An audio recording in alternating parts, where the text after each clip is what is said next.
Olá, amigo internauta, leitor do Jornal Diário de Suzano, seja muito bem-vindo, seja muito bem-vinda ao DS Entrevista, que hoje tem a honra e a satisfação de receber aqui o secretário de Educação de Suzano, Leandro Bassini.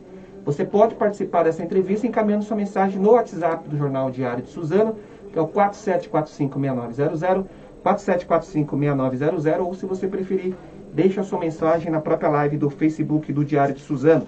Lembrando que essa entrevista está sendo ao vivo, mas você pode acompanhar também no canal do YouTube e no portal www.diariodesuzano.com.br, além do Instagram. Professor Leandro Bassini, secretário de Educação, muito obrigado por ter aceitado o nosso convite aqui para o DS Entrevista. A gente sempre pede para o nosso convidado dar uma saudação para o nosso internauta que está nos acompanhando. Boa tarde a todos, boa tarde a todas. É um prazer estar aqui, Edgar. Para falar de educação, acho que é sempre muito importante dividir essas informações com o seu público, com o público do DS, porque muita coisa está acontecendo, né, na educação, muitas novidades, e lógico o retorno, as atividades de acolhimento que são feitas. Então essas informações são sempre muito importantes para tirar qualquer tipo de dúvida. Estou aqui à disposição. Mandem suas perguntas aí, como de costume, para que a gente consiga respondê-las. Nossa, secretário, antes de começar a falar de educação, a gente foi... Na verdade, eu fui surpreendido, né? O senhor trabalhou aqui no Diário de Suzano, e o Diário de Suzano completou no dia 3 de setembro 60 anos de fundação, né? Eu queria que o senhor falasse um pouco, então, da sua trajetória aqui no Diário de Suzano, que para nós é uma honra ter também aqui um ex-funcionário do Diário de Suzano, que hoje comanda a educação do município. Né? Para mim é um grande prazer, uma grande honra também fazer parte da história do DS. Né? Eu estive aqui, Edgar, eu me formei na Faculdade de História, na USP de São Paulo, em 88. E retornei em seguida para Suzano. Né? E o primeiro lugar que eu consegui um trabalho foi no DS. Naquela época eu não precisava de diploma para ser jornalista, enfim. E foi aqui que eu fui acolhido no meu primeiro emprego, aqui em Suzano. Já atuava, já dava aula em São Paulo, enfim, mas me mudando para Suzano, eu precisei começar e comecei no DS. O DS me abriu as portas para começar a minha vida profissional na região. Né? E aí segui aqui dentro, comecei fazendo a cidade, os problemas dos bairros, e fui evoluindo. Ao final eu cheguei a fazer o editorial. Né? Então eu conheci muita gente boa aqui, o que hoje está por aí no mercado. Foi uma experiência fantástica. Fiquei cerca de 2 anos e meio aqui. Né? E lógico, depois meu caminho era o magistério, meu caminho era a educação. As portas foram se abrindo e eu fui me colocando no mercado, nas escolas públicas e privadas da região. Inclusive em faculdades privadas, o senhor trabalhou também? Sim, né? Trabalhei 21 anos. Aqui em Suzano também? Né? Sim, trabalhei 21 anos em Mogi, dando aula nas universidades, nos cursos de formação de professores de História e Pedagogia. No curso de Comunicação eu dei aula. Né? E aqui em Suzano, sim, na Unisus, né? Trabalhei aqui como coordenador do curso de pós-graduação de 2011 a 2014. Nossa. Secretário, então vamos falar um pouquinho da situação aqui da educação em Suzano. Nesse momento que ainda estamos em pandemia, né? E a gente sabe que o senhor falou aí do processo de acolhimento, né? E nossa audiência rotativa, eu queria que o senhor explicasse um pouco o que é esse processo de acolhimento, a capacidade das salas de aula e das escolas aumentaram de 35% para 75%, né? Eu queria que o senhor explicasse como que é feito esse acolhimento, como que está esse processo hoje. Acolhimento significa a criança voltando para o presencial e sendo ouvida. Né? As crianças ficaram um ano e 3 meses distantes da escola presencial, né? Tendo suas atividades remotas, mas o estar na escola, o dividir com os amigos, dividir com o professor, é essencial na idade que eles estão na rede municipal de educação de Suzano. Né? Então, o acolhimento significa chegar na escola, entender como é que essa criança está do ponto de vista cognitivo, do ponto de vista emocional, né? E fazer um trabalho com ela de tentar tirar esses medos, né? E a partir de tirar esses medos que todos nós temos, e a criança também tem, e as histórias que ela viveu durante todo esse período. Edgar, muitas crianças perderam muita gente, pais, mães, tios, avós, E quando ele chega para a escola, ele traz essa história de luto, né? Então é necessário esse acolhimento no sentido, olha, eu estou aqui, eu te escuto, eu te entendo, não é? Isso que é o acolhimento inicial. E aí o passo seguinte é, olha a história do seu colega, olha a minha, a gente está vivendo um movimento que é de todos, né? É uma pandemia, e aí a gente entra nesses detalhes do que é a pandemia, e aí em seguida, com esses assuntos, a gente vai começar a retomar os aspectos de aprendizagem, a aprendizagem efetiva das habilidades que são projetadas para aquela criança naquela idade, né? E pouco a pouco a gente vai retomando o que ele deixou de aprender nesse período que ele estava em casa, ou seja, o que ele não conseguiu aprender no remoto, né? Então eu preciso retomar no presencial para ele avançar, né? Então acolhimento significa escutá-lo, ouvi-lo, tirar seus medos, ou pelo menos uma parte deles, aquele que a gente consegue, né? E a partir daí fazer uma avaliação diagnóstica, ou seja, tentar enxergar o que ele não conseguiu aprender no período que ele estava fora da escola e partir dali para frente, né? E aí como que tem sido a adesão dos alunos, né? Até as mães, os pais ficam um pouco temerosos, né? E aí eu queria saber também a rede de psicólogos do município também aí dá um suporte também nesse processo. Então vamos lá. O primeiro passo foi começar com até 50% dos alunos, né? O primeiro movimento no 2 de agosto foi receber os alunos nessa proporção de até 50%. Né? Perdão, até 30%, perdão. Até 35%. Oh, meu Deus. Sim. São todos os números que a gente acaba até misturando, né? São 35%. Desse acostumar-se, do revezamento e tal. À medida que os números de Suzano e da região foram melhorando do ponto de vista epidemiológico, né, de não transmissão, de leitos ocupados, nós vamos fazendo avaliação e ampliando o número de crianças atendidas simultaneamente. Hoje, a gente está num patamar de 50% e 75%. Ah, mas por que de 50% a 75%? Depende da escola. Existem escolas que são menores, salas menores, então o espaçamento, para dar o espaçamento, eu não posso ter 75% ainda, fica menor. Existem escolas que ainda passam por reformas e ainda não comportam 75%. Então, depende de cada unidade escolar. Mas elas podem variar de 50% a 75% desses alunos em revezamento ainda. E os pais estão mandando, as crianças têm tido uma boa adesão? Tem, né? a confiança está aumentando a cada dia. Creio que, como esse ano já está dito, né? Que os pais que não quiserem enviar seus filhos à escola não precisam, porque o remoto vai continuar até o final do ano. Mas pouco a pouco os pais estão ganhando confiança e os filhos estão retornando à escola. Isso é extremamente positivo. Com todos os cuidados, viu, Edgar? E é importante que a gente frise isso, né? Suzano tem um protocolo, né, de retomada, tem um protocolo do que fazer se houver um caso, né, seja de funcionários, né, de geral, seja de alunos. Existe esse protocolo e encaminhamentos. Então, esse medo, né, ele pode ser diminuído com essa certeza de que esses protocolos vão ser cumpridos e são cumpridos quando há esses casos. Tá? Teve casos depois da volta, não? Sim, a gente teve casos assim, de pessoas que se contaminaram fora da escola e vieram trabalhar. Aí volta para o remoto, no caso, né? Volta para o remoto. Isso é muito importante, Edgar. O prefeito já falou no primeiro dia que a gente resolveu retomar. Se houver necessidade, quando houver necessidade, né, apontada pelas autoridades de saúde, a gente fica só no remoto em alguma escola, sabe? Não temos problema nenhum em fazer isso.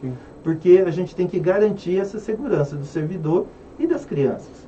Agora, quando aparece um caso isolado, não vai se fechar a escola, né? A criança fica em casa, o servidor fica em casa, naquele período, se cuida, depois retorna, né? Então, todos os casos estão previstos nesse protocolo. Não há que se temer, né? Claro, a gente tem que se respeitar, né? Tem que se respeitar a situação, né? Agora, a escola está preparada para esses casos. Sim. Tá. Professor, nossa audiência rotativa aqui, eu queria que o senhor falasse para o internauta que, por exemplo, se mudou agora para Suzano, né?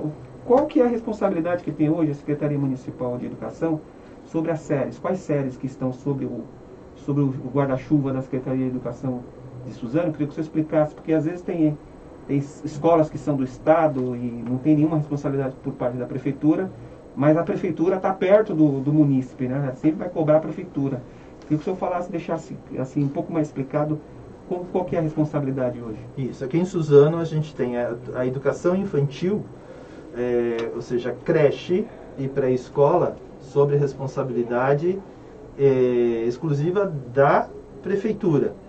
Pode haver iniciativa privada também nesses segmentos? Pode. Mas o Estado, por exemplo, ele não tem creche do Estado, não tem educação infantil do Estado. É tudo com relação ao município e iniciativa privada quando houver interesse, quando for legalizado. Né?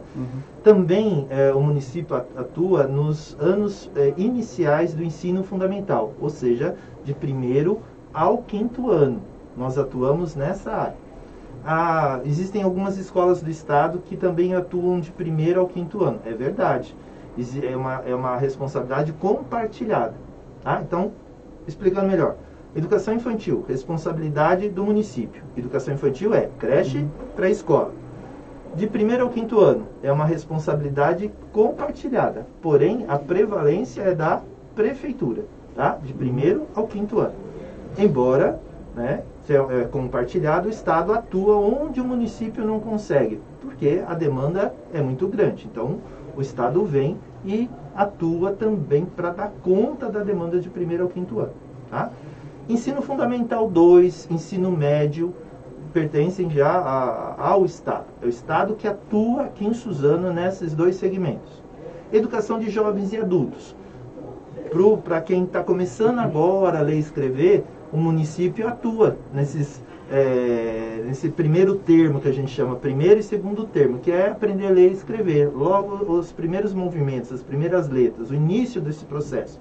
O município também atua na educação de jovens e adultos, primeiro e segundo termo. Os outros termos que significam ensino fundamental 2, ensino médio, já é EJA do Estado. Entendi. Tá bom? Quantos alunos que tem hoje, professor, matriculados na rede hoje? 26 mil alunos, 26.107 alunos matriculados. São 74 escolas municipais, mais 20 comunitárias. Né? Que atende alunos de creche, né? Os nossos alunos de creche em 20 escolas comunitárias. E tem inscrição antecipada, né? Para 2022 então, que... 20 foi até agora dia 23, né? Terminou. O que é inscrição antecipada? Olha, eu desejo que o meu filho estude na escola municipal, na creche ou na pré-escola, né? Estou vindo de fora e quero que ele estude. Então eu faço a minha inscrição antecipada. Quem fez inscrição antecipada ganha pontos, tem uma escala, né? Que escala é essa? Veja, na creche não tem vaga para todo mundo, não tem, né? Algumas crianças ainda ficam fora disso, da creche. Então tem uma hierarquia ali. O que a gente estabelece a pontuação? Para a mãe que é arrimo de família, para quem tem uma renda familiar baixa, para quem está em situação de vulnerabilidade e para quem faz inscrição no período correto, né? Então, gera uma pontuação que o coloca numa fila, já dando de imediato vaga ou tendo que aguardar ao longo do ano. Certo. Professor, até foi uma pergunta do pessoal do WhatsApp.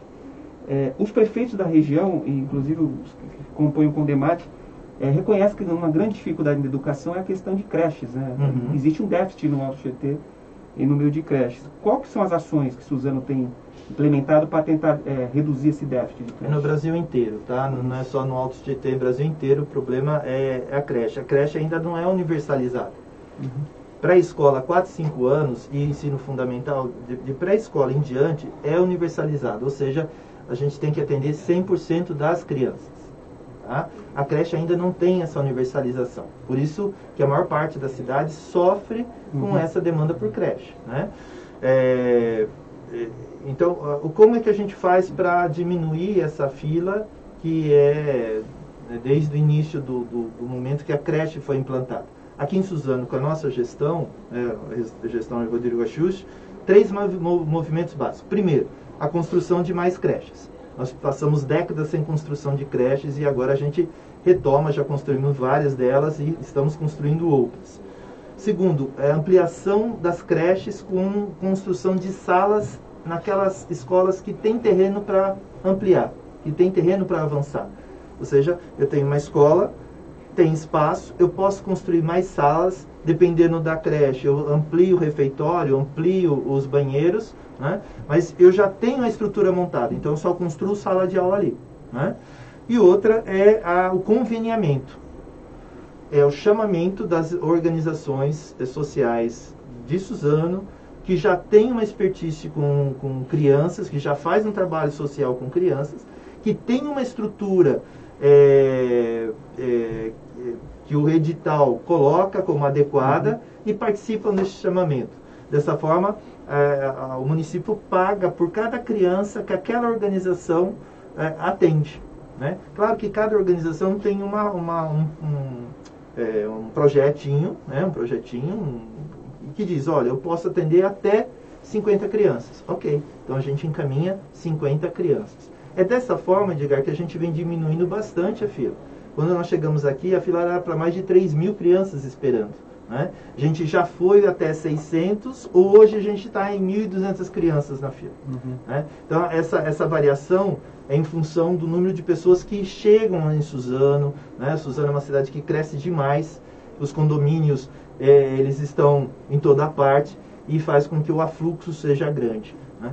Então, há uma variação de demanda por vaga em creche, uma hora menor, maior, em função do que a gente faz para conseguir mais vagas, mas também depende de quanto chega na cidade. E tem os programas federais também que podem contribuir, né? Acho que tem um programa federal de creches também, né? De construção de creche. Então, quando a gente fala construção de creche... que tem que manter também, né? Tem professor. Isso, mas o programa federal, ele permite que a gente construa as creches. Então, pelo programa federal, nós construímos a creche do Heleno, ali no Badra Baixo, o Ângelo Garcia, construímos ali o Luísa, são várias, e pelo WAVE, que é um outro formato, não é do governo federal, é daquele programa de mitigação de impacto, à medida que eu tenho novos condomínios instalados, só serão instalados se mitigar os impactos. Aí eu tenho o caso da Escola Vera Lúcia Miranda, ali no Caresmeira, que foi construída com esse WAVE, né, desse mitigação dos impactos, sem dinheiro público ali. A própria empreendimento que construiu os condomínios constrói também a escola. Claro que aí toda o custeio é da prefeitura, com professores e etc, né?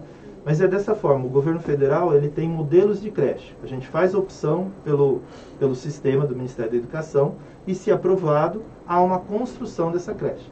Uma creche que é lapidar, que a gente faz questão de terminar, é do Parque Maria Helena, Ana Maria Barbosa, que foi uma creche que existiu, foi demolida nas gestões anteriores, foi hoje, até hoje,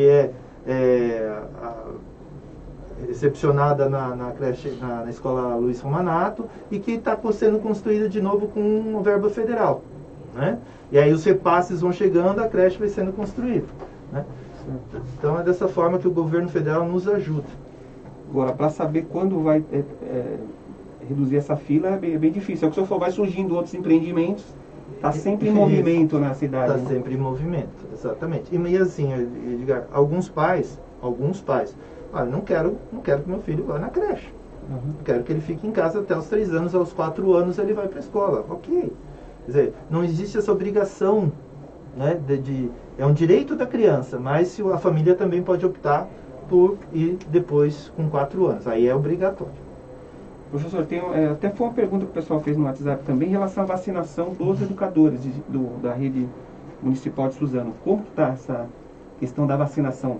Já estão quase todos vacinados ou não? Está faltando algum professor, algum educador para se vacinar? Edgar, isso a gente tem que tirar o chapéu para o Rodrigo, o nosso prefeito, porque foi a única cidade que diminuiu o aprazamento da segunda dose. Então, a primeira dose foi, desculpa, eu não vou saber de cabeça, hein? Não, tranquilo. Se falha em abril, enfim, né? A primeira dose dos profissionais de educação. E em junho, final de junho, a gente estava dando a segunda dose, diminuindo o aprazamento, né? Foi a única cidade que fez isso. Para quê? Para começar agosto, como a gente tinha combinado de retomar as aulas diante do quadro que se teria, né, se fosse positivo, os professores voltassem já com a segunda dose. Então hoje, todos os professores são vacinados, né?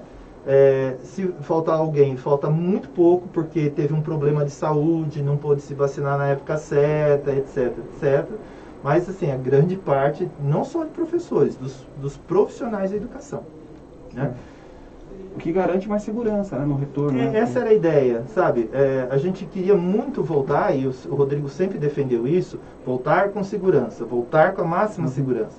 Voltar com segurança significava que a gente pudesse dar as 2 doses aos professores. Por isso, essa ousadia de diminuir o aprazamento dos profissionais da educação. Professor, a gente sabe que nessa pandemia muitos alunos ficaram em casa, né? Tiveram aulas de forma remota, agora estão voltando aos poucos às escolas. E eu queria saber se teve muito aluno que não voltou a estudar, como que foi essa evasão escolar. Se é considerada uma baixa evasão. Pelo levantamento que a gente está fazendo aqui na região, não chega nem 1%. Né? Em Suzano não chegou a 1%, né? Os dados aqui é 0,13%. Ou seja, o chamamento foi muito forte e as famílias respondem, né? O que significa não evasão? Significa, Edgar, também não só o retorno à escola, mas o retorno das atividades remotas. Mesmo aquelas crianças cujos pais optaram em não enviar as crianças às escolas, se elas estão respondendo às atividades remotas, ela não está evadida, ela está na escola, está fazendo o curso normal, o curso regular. Então, a evasão, claro que a gente quer nenhuma criança para trás, mas 0,13 é uma evasão bem pequena, baixíssima, e agora eu vou atrás desse 0,13 aqui para ver como é que a gente faz para trazê-los para a escola onde eles estão, né? Porque muitos deles, as famílias podem ter perdido emprego por aqui e procurado outras terras, outros lugares para viver e não fizeram a transferência necessária ainda, né? Professor, uma outra pergunta em relação à merenda escolar, né? Com a pandemia teve o kit de cestas, né? E como que está essa questão da merenda? As escolas já retomaram, né? Já retomaram. Então hoje a alimentação escolar está sendo feita nas escolas, tá? Mas desde o período do início da pandemia, em março de 2020, e de abril em diante, a gente concedeu direito, né? O kit de alimentação escolar para aquelas crianças cujas famílias estavam inscritas no programa Bolsa Família. E aí a gente veio até o mês passado com esse kit de alimentação escolar.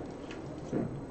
Bom, eu vi no site da Secretaria de Educação, mudando um pouco de assunto, um programa bacana que vocês estão realizando, que é um programa virtual, que é o Cola Aí na Live, né? Que é uma aproximação com os estudantes e até com os familiares. Né? Eu queria que o senhor falasse um pouco desse projeto, qual que é o objetivo dele, como que tem sido a aceitação dele. Cola Aí é para chegar nas famílias mesmo, né? Essa era a grande dificuldade. Muitas vezes a gente responde recorrentemente as mesmas perguntas, né? E a gente sentia, puxa, as pessoas não sabem o que é feito na escola. A gente precisa mostrar o que é feito na escola, os projetos bacanas, né? As iniciativas dos professores, os projetos das escolas. Então, o Cola Aí é uma tentativa de falar com a comunidade e dizer, gente, olha a qualidade da educação do seu filho, olha a qualidade dos profissionais da educação de Suzano, olha o que eles estão fazendo, né? E, ao mesmo tempo, de informação e entretenimento. A gente dá dica de filme, dá dica de livro, sabe? Fala sobre, conta alguma história que possa agregar a vida das famílias que estão ouvindo, dos alunos. Tem um personagem, tem uma boneca manipulada, que também é uma escada para a gente ou fazer alguma graça ali, ou fazer esse aporte, essa ancoragem com as crianças, né? Ontem mesmo teve um Cola Aí, a gente discutiu arte, né? Arte e educação. Quem quer acompanhar, quais são os dias que tem que acompanhar o Cola Aí? Toda última terça-feira do mês. Toda última terça-feira do mês. Né? Pode haver alguma variação aqui e acolá, mas aí a gente divulga nas redes, né? A gente precisa ainda alcançar mais gente, né? a ideia de popularizar ainda mais o Colaí, mas ele tem surtido um efeito importante para a própria rede, porque não é só para a comunidade, para os profissionais de educação também. E muitas vezes, Edgar, a gente mostra projetos tão longínquos, de tantos lugares, de outros países, e a gente fala assim, poxa, mas a gente faz isso aqui. E o Colaí é uma chance de mostrar, olha o que o professor está fazendo. Puxa, que bacana, que legal, esse projeto eu vi em tal lugar, vi na televisão, de tal país, é feito aqui. Né? Então é uma tentativa de mostrar a qualidade desses profissionais, o trabalho deles e como os filhos estão sendo, como os filhos recebem todos esses cursos, essas dinâmicas, essas experiências e projetos. É uma linguagem descolada, né? Descolada, cola aí, chega junto, vem também. Bacana. Bom, eu queria que o senhor falasse um pouco também da participação de Suzano no Fórum Internacional de Educação. O que foi discutido assim, de mais evidência assim, para a pasta? Edgar, olha... O senhor coordena também o CONDEMAT, né? Exatamente. Isso que eu ia falar também. Eu faço a coordenação da Câmara Técnica de Educação do CONDEMAT, que hoje reúne 12 cidades do Alto Tietê, incluindo Santa Branca, que já faz parte ali do Vale. E 12 cidades, como, por exemplo, Guarulhos, que tem mais de 1 milhão de habitantes, né? Mais de 120 mil alunos na rede de Guarulhos.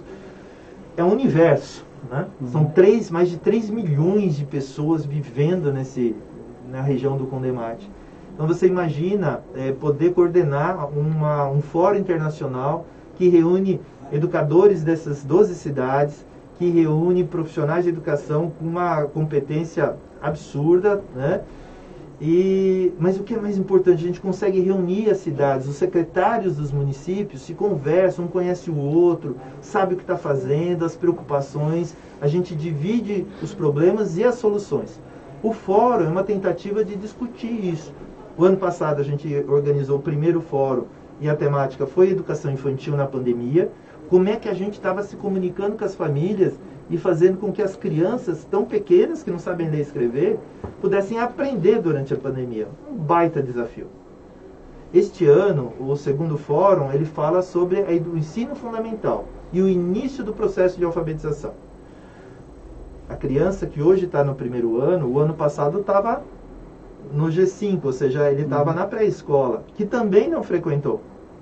E essa criança está no primeiro ano, no início do processo de alfabetização. Esse segundo fórum discute, entre tantas coisas, esse assunto. Como é que a gente faz para alfabetizar se o ano passado ele não estava presencialmente na escola e esse ano também ele está chegando agora? Como é que a gente faz para recuperar isso? Que direitos de aprendizagem devem ser mantidos? Na minha opinião, do fórum, todos os direitos de aprendizagem. Como é que a gente faz isso? A gente tem um programa paralelo para recuperar? A gente pode usar a tecnologia para recuperar todo esse aprendizado? Né? Como que se faz? É isso que a gente está discutindo no segundo fórum, que termina amanhã, inclusive. É o último encontro, das 19 às 21 horas, no site, no Facebook, no YouTube, do segundo Fórum Internacional de Educação do Alto Tietê. Quem quer acompanhar, como que faz? Tem que se inscrever? Não. Inscrição só para os profissionais que estão inscritos, que vão receber certificado. É só acessar o YouTube mesmo, segundo Fórum Internacional de Educação do Alto Tietê, tudo junto, procura lá no YouTube e você vai cair automaticamente já no ambiente onde vai estar sendo transmitido ao vivo a palestra com a Kátia Smolen amanhã, se não me falha a memória, e o professor que ocupou ali o Conselho Nacional de Educação, falando sobre currículo, BNCC e os desafios da educação nos anos iniciais durante a pandemia. Tá certo. Professor, acabou passando aqui uma pergunta que até o pessoal fez, né, acho que no WhatsApp, sobre atendimento a alunos com deficiência, né? Existe investimento em compra de equipamentos de inclusão? Como que está essa questão? Sim, nós tivemos... primeiro, dizer que um desafio para o mundo todo, né, continuar com o processo de aprendizagem com os alunos com deficiência à distância. Né? Isso foi um desafio. Existem trabalhos que a gente gravou e já divulgou, inclusive no Colaí, fantásticos, né? Que a gente se emociona quando vê as crianças com alguma deficiência recebendo as atividades e os familiares ali atuando. Esse é o primeiro ponto. E, sim, a gente está fazendo muita coisa. A gente comprou agora um teclado, Edgar, que auxilia as crianças com pouca mobilidade a conseguirem se comunicar. Ou pouca mobilidade ou que não conseguem comunicar. É um teclado, né, bastante ágil e que, se a criança não tiver movimento algum, apenas com o piscar dos olhos, olhando para determinada letra, ela já consegue se comunicar. Então isso está disponível nas escolas da região norte, centro e sul. Então é um equipamento que eu vi uma criança usando, a gente se emociona como uma pessoa que facilitou a entrada desse tipo de equipamento na rede. Saber que a gente pode proporcionar isso às crianças. A gente está com muitos cursos, de formação para crianças com professores, para atuar com crianças deficientes. A gente está com o Denver, método Denver para os autistas também, que é uma experiência piloto, uma tecnologia que vem de Santa Catarina para cá. Estamos fazendo pilotos com crianças muito pequenas, autistas, para antecipar o desenvolvimento delas, poder fazer com que elas sejam mais autônomas. E são escolas específicas ou não? Ou a rede quase toda que vai ter esse... Então, o método Denver é um projeto bastante intenso. A gente tem que trabalhar com uma criança por 3 horas na escola, sozinha, e mais 3 horas com a criança em casa, com a família. É uma imersão. Então, hoje, a gente está com um piloto com 6 crianças da rede, atuando lá no espaço da Secretaria Municipal de Educação. Para que isso? Para que outros profissionais nossos lá, do que a gente chama AE, aprendam a técnica, e aí a gente multiplique para o ano que vem, e assim sucessivamente. Então a gente começou agora... São multiplicadores. Multiplicadores. A gente está formando pessoas, profissionais da rede, para serem multiplicadores desse método Denver nas nossas escolas. Bacana.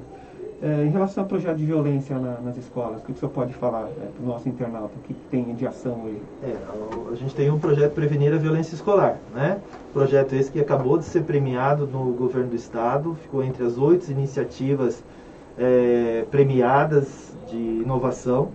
Foi premiada na categoria intersetorial, porque é uma ação que é educação, saúde, assistência social, cultura, esporte, CRAS, CREAS, todos os conselhos de direitos das crianças fazem parte dessa grande iniciativa. O que é isso basicamente, Edgar? Antes do evento e da tragédia do Raul Brasil, a gente já discutia na nossa rede como diminuir a questão da depredação nas escolas e a relação tumultuada que muitas vezes acontecia com os alunos. Essa discussão foi ganhando corpo até que, infelizmente e tragicamente, aconteceu o evento do Raul Brasil, e a partir daí houve uma discussão na sociedade sobre segurança nas escolas. E muita gente dizia assim, Edgar, olha, segurança é por grade na escola, segurança é por uma pessoa armada na escola, colocar alarme, colocar porta giratória de metais, detector de metais, enfim. E aí a gente foi dizendo, olha, a gente vai fazer uma ação de contenção, sim. Tanto é que os agentes de segurança escolares, eles vieram para justamente controlar o fluxo de pessoas que entram nas escolas, a questão dos portões automáticos, tal, aquela coisa toda, do interfone, do alarme, da ligação disso com o CSI, que é o Centro de Segurança Integrado. Mas, fundamentalmente, o que a gente defendeu é que a segurança não é um problema físico, estrutural das escolas, é um problema que a gente tem que investigar da própria sociedade. Então, esse programa, ele trabalha a criança e a sua família, nas diferentes dimensões que elas precisam. A criança tem uma necessidade que é só pedagógica, isso facilitaria a sua interação com os outros colegas, não deixaria com que ela ficasse no canto isolada, então a gente vai agir pedagogicamente. Não é isso. Ela tem outros problemas que geram aquela situação de constrangimentos, de bullying dentro da escola, como vulnerabilidade, como situação de agressividade extrema, ou ela ser agredida, em casa, por exemplo, violência doméstica. A gente poder enxergar isso e dar à criança e à família recursos para ela superar aquela questão, né? Então, pelo programa, a gente conseguiu encaminhar crianças. Aí volta naquela pergunta que eu nem respondi, né, dos psicólogos. A criança tem uma determinada necessidade, precisa de um acompanhamento psicológico. Então, a gente faz um encaminhamento para a saúde encaixá-la dentro desse encaminhamento, dentro do programa Prevenir, né? A família da criança não está inscrita em nenhum programa da assistência social. Poxa, então a gente indica aquela família para assistência para entender se a família quer um dos programas da assistência social e inscrevê-la, né? A família, o pai e a mãe não têm uma formação adequada e estão fora do mercado de trabalho. O Fundo Social consegue dar uma formação para eles? Opa, bacana. Então a gente, sabe, a gente tenta minorar aquela situação da família e assim resgatar a autoestima da criança, ou para que ela não fique tão vulnerável, que tenha alimentação adequada, que tenha as condições de vir para a escola adequada. Às vezes a criança fica sozinha em casa, então a gente inscreve no jornada estendida para ela ficar mais tempo na escola. Tá? Então é uma concepção que pensa que a violência não está só...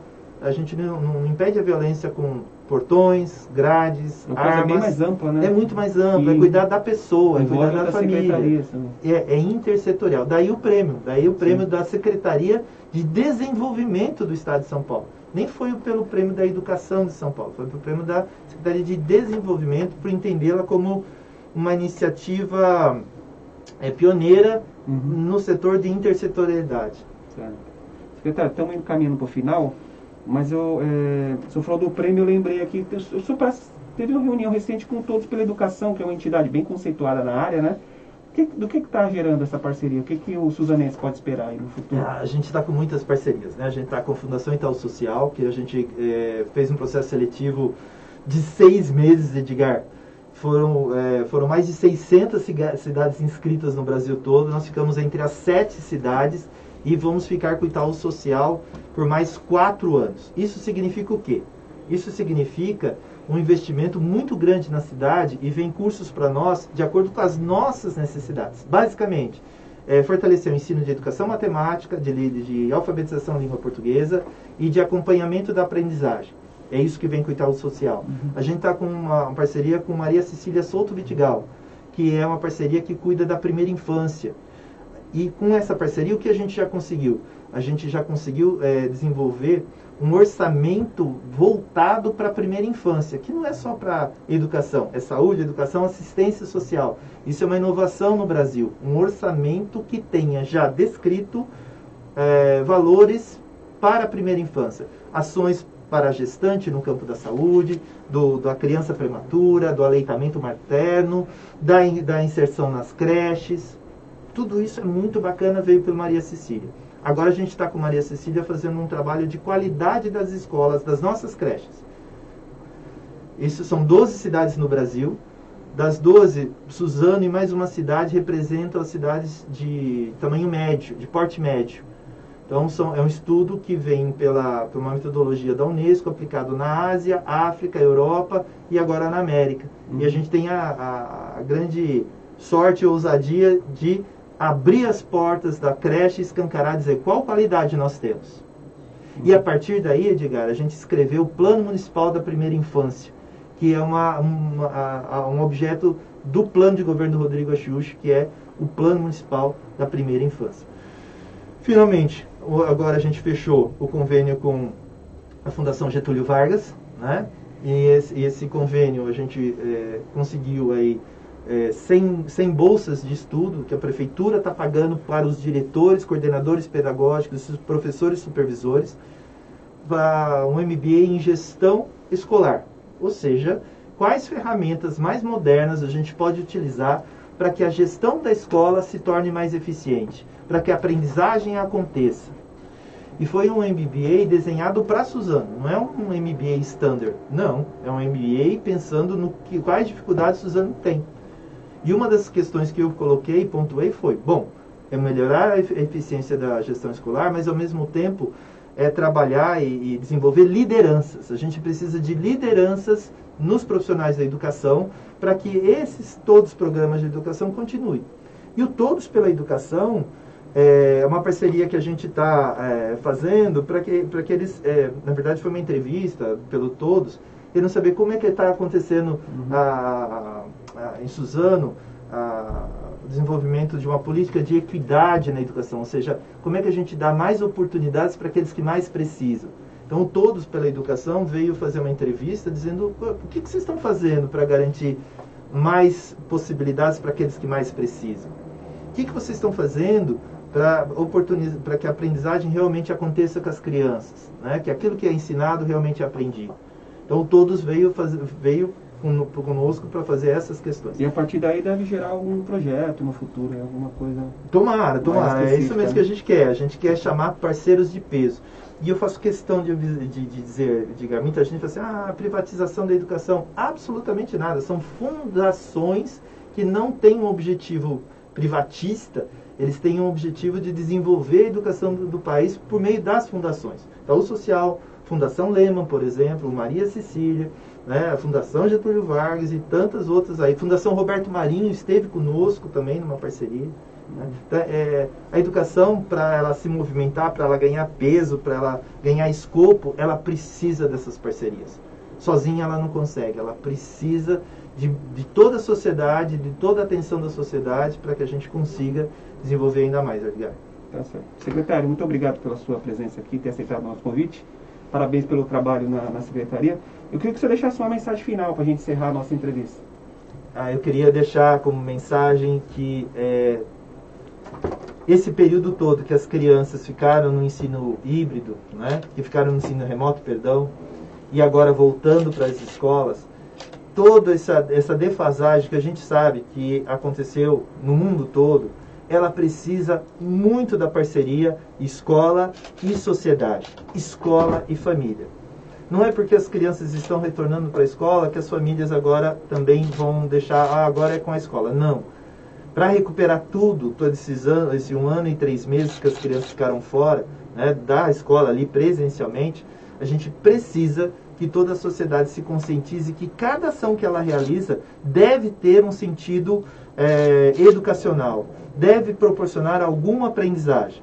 Então, Edgar, o esporte, a cultura, o lazer, né, todas as manifestações que houver na cidade, as instituições privadas, elas devem pensar em a minha ação, como que eu posso dar um pouquinho para que essa criança recupere a defasagem de aprendizagem que ocorreu nesse tempo. Então, escola não faz nada sozinha, nunca fez e muito menos nesse momento.